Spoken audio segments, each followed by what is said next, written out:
जय सीते जय सीते सीते, जय सीते जय सीते सीते, जय सीते जय सीते सीते।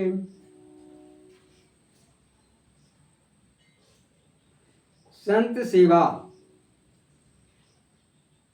संत सेवा शीर्षक से मैं आपके सामने एक कथा सुना रहा हूं। अहमदाबाद के प्रसिद्ध संत महाराज सरजू दास के जीवन की एक घटना है। उनके पूर्वाश्रम की बात है। वे साधु संतों की सेवा में बड़ा रस लेते थे।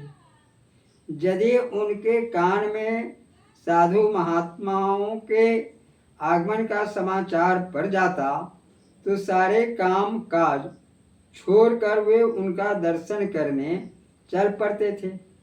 एक दिन वे अपनी दुकान पर बैठे हुए थे। इतने में अचानक उन्हें पता चला कि गांव के बाहर पेड़ के नीचे कुछ संत अभी अभी आकर विश्राम कर रहे हैं। उन्होंने तुरंत दुकान बंद कर दी और खड़ी दोपहरी में उनके दर्शन के लिए दौड़ पड़े। मध्याह्न काल का सूरज बड़े जोर से तप रहा था। तेजी से चलने के नाते उसका शरीर श्रांत कांत हो गया और पसीने से भीग गया था। महाराज दास सेवा में उपस्थित है। इस गांव का परम सौभाग्य है कि आपने अपनी चरण धूलि से इसको पवित्र कर दिया। बड़े पुण्य से आप ऐसे महात्माओं का दर्शन होता है।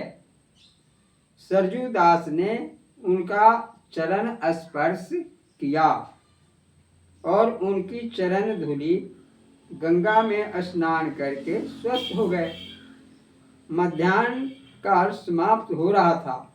ऐसी स्थिति में गांव में भिक्षा मांगने के लिए निकलना कदापि उचित नहीं था। संतों को बड़ी भूख लगी थी पर वे संकोचवश कुछ कह नहीं पाते थे। श्रद्धालु सरजू दास ने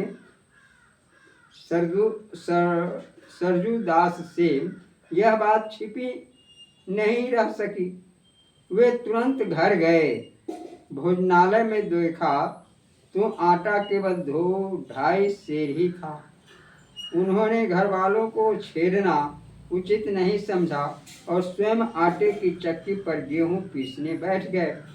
भोजन की सारी आवश्यक सामग्री लेकर वे संतों की सेवा में उपस्थित हुए।